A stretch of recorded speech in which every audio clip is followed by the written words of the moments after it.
ప్రభునందు ప్రేమ దేవుని వాళ్ళరా, ప్రవీణ యేసుక్రీస్తు నామములో మీ అందరికీ నా యొక్క హృదయపూర్వకమైన వందనాలండి. ప్రభునందు ప్రేమ దేవుని వాళ్ళరా, రాహుల్ గాంధీ గారు లోక్సభలో ఏం మాట్లాడుతున్నారో ఒకసారి మీరు చూడగలిగితే తర్వాత మరలా మనం మాట్లాడుకుందాం. जीसस क्राइस्ट की इमेज देखिए, उसमें भी आपको अभय मुद्रा दिखाई देगा. जीसस क्राइस्ट की इमेज में भी अभय मुद्रा. डरो मत, डराओ मत. और जीसस क्राइस्ट ने कहा कि अगर आपको कोई थप्पड़ मारता है तो दूसरा गाल दिखा दो. ప్రభునందు ప్రేమ దేవుని వాళ్ళరా, ఆయన ఏం మాట్లాడుతున్నాడంటే యేసుక్రీస్తు గారి ఫోటో చూపించి భారతదేశ అన్ని మతాల దైవాలు అనబడేటువంటి ఫొటోస్ చూపించి ఏ మతము కూడా ద్వేషాన్ని, వివాదాలను, ఇతరులను చంపటము, హింసించటము అనేది ఏ మతము కూడా బోధించలేదు. మరి ఎందుకు ఈ పార్టీ వారు మీరు ఎందుకు చేస్తున్నారు అని ఆయన నిలదీయటము జరుగుతూ ఉంది. ఈ భాగములో ఆయన యేసుక్రీస్తు గారి ఫోటో చూపించి ఒక చక్కటి సందేశాన్ని ఈ భారతదేశానికి, ఈ ప్రపంచానికి అందిస్తున్నాడు అని చెప్పకనే చెప్పచ్చు. ప్రేమ దేవుని వాళ్ళరా, ఆయన ఏమంటున్నాడంటే గినక, నిన్ను ఒక చెంప మీద కొట్టువానికి వైపునకు రెండవ చెంప కూడా త్రిప్పుము అని లూకా గారు రాసిన సువార్త 6వ అధ్యాయము 29లో రాయబడిన మాటను ఆయన ప్రస్తావించడం మనం చూస్తున్నాం. ప్రభునందు ప్రియులారా, ఈ వచన భాగాన్ని మనం బాగా ఆలోచించినట్లయితే ఆయన ప్రేమామయుడు, కరుణామయుడు, దయామయుడు అని మనకు అర్థమవుతూ ఉంది. ఆయన జీవితకాలం అంతటిని మనం పరిశీలన చేసినట్లయితే ఏనాడు ఏ మనిషికి ఆయన చెడు తలపట్టిన విధానము లేదు. ప్రియమైన దేవుని వాళ్ళ, ఏనాడు ఏ మనిషికి ఆయన చెడు తలపట్టలేదు. ఆయనను చివరి శిలువ ప్రయాణములో ఆయనను కొడుతున్న వారిని, ఆయన హింసించిన వారిని,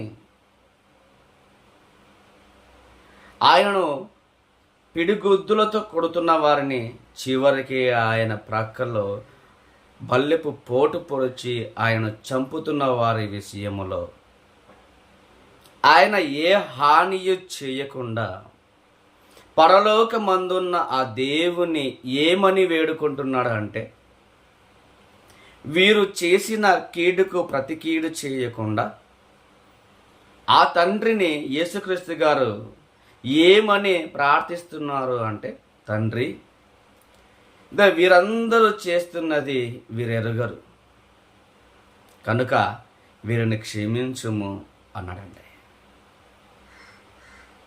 ఈ విధంగా ప్రేమను చూపించాడే తప్ప ఎవరి మీద చెడు చూపలేదు, హింసించలేదు, కొట్టలేదు, ఒక చిన్న దూషపు మాట కూడా మాట్లాడలేదు అని చెప్పచ్చు. ప్రియులారా, గత కొద్ది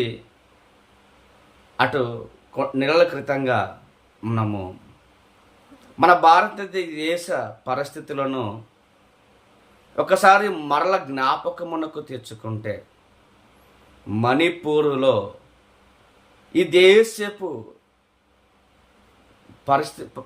మనుషులు ఆ క్రైస్తవ జనాంగాన్ని, ఆ క్రైస్తవులను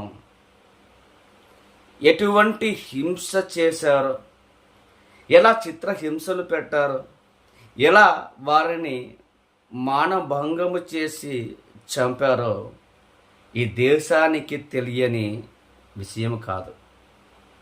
అయితే మరి ఏ క్రైస్తవుడైనా సరే మీరు చేసిన పనికి ఎదురు తిరిగి మీ వాళ్ళను హింసించినట్టుగా కానీ, వారిని మీద రివెంజ్ తీసుకొని వారిని చంపినట్టు కానీ మీకేమన్నా దాఖలాలు కనబడతాయా? కనిపించవండి.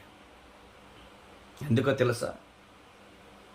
మేము నేర్చుకున్నది దేవుని ప్రేమ, దేవుని దయ, దేవుని కరుణ మా మీద ఉంది కనుక మీరు ఈ రోజుకు ఇంకా బ్రతికి బట్ట కట్టగలుగుతున్నారు. దేవుడు మాకు అవేవి నేర్పించకపోతే బైబిల్ ద్వారా ఈరోజు మీకు పుట్టగతులు ఉండేవి కూడా కావు. కేవలం ఆ యేసుక్రీస్తు గారు మాకు నేర్పించిన ప్రేమను బట్టే ఈరోజు మీరు బ్రతికి ఉన్నారు. ప్రభునందు ప్రియులారా, ఈ రోజున ఆ దేవుని ప్రేమ మాలో ఉంది కనుక ఆ యేసుక్రీస్తు గారు బ్రతికి ఉన్నప్పుడు కూడా ఏమి ప్రకటించారంటే ప్రేమని, మార్గాన్ని ప్రకటించారు. నేనే మార్గమును, జీవమును, సత్యమును, నా ద్వారా తప్ప ఎవడును పరలోకమునకు వెళ్ళలేడు, ప్రవేశింపడు అని అంటాడు. ఆయన మార్గాన్ని బోధించాడు తప్ప మతము కాదు. ఒక మనిషిలో మార్పు తీసుకురావటానికి వచ్చాడు తప్ప మతాన్ని బోధించలేదు. మరి ఈ మాట నేడు మహాత్ములుగా పిలువబడుతున్నటువంటి గాంధీజీ గారికి ఒక నాందిగా పలికింది. ఆ మాటను స్ఫూర్తిగా దాయకంగా తీసుకొని ఆ మాటను ఉచ్చరించి ఆ మాటను చెప్పి నేడున్న సమాజంలో ఆయన గొప్ప పేరు తెచ్చుకొని ఈ యొక్క సత్య అహింస అనేటువంటి ఆయుధాలను చేతపట్టుకొని క్రీస్తు మార్గాన్ని వెంబడించి బ్రిటిషు వారిని తరిమి వేశాడు అని చెప్పరు. యేసుక్రీస్తు గారిని ఫాలో అయ్యారండి గాంధీజీ గారు. ఈరోజు స్వాతంత్రం రావటానికి కూడా ఆయన ఎంచుకున్న క్రీస్తు మార్గమే అని ముమ్మాటికి చెప్పక తప్పదు.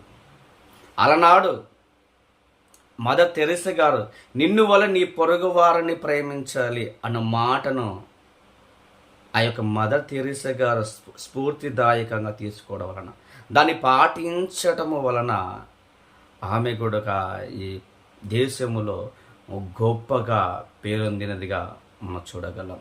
ఆమె బ్రతుకు కూడా అలాగనే గొప్పగా ఉంది. ఎటువంటి వారినైనా ప్రేమించాలి అనుకు దృక్పథాన్ని తీసుకొని కుష్టు రోగులను ప్రేమించిందంటే ఇది ప్రేమ. ఈ ప్రేమ యేసుక్రీస్తు గారు ప్రకటించింది. ఈ ప్రేమనే ప్రకటించి పాటించమని చెప్పింది. మతాన్ని కాదు, ప్రేమను ప్రకటించాడు, పరలోక మార్గాన్ని ప్రకటించాడు. బైబిల్ చదివి ఆయన ప్రేమను రుచి చూసి ఆయన మార్గములో మీరందరూ కూడా నడవాలని కోరుకుంటూ ప్రేమతో మీ సహోదరుడు బిర్రు విలియం. అందరికీ నా వందనాలు.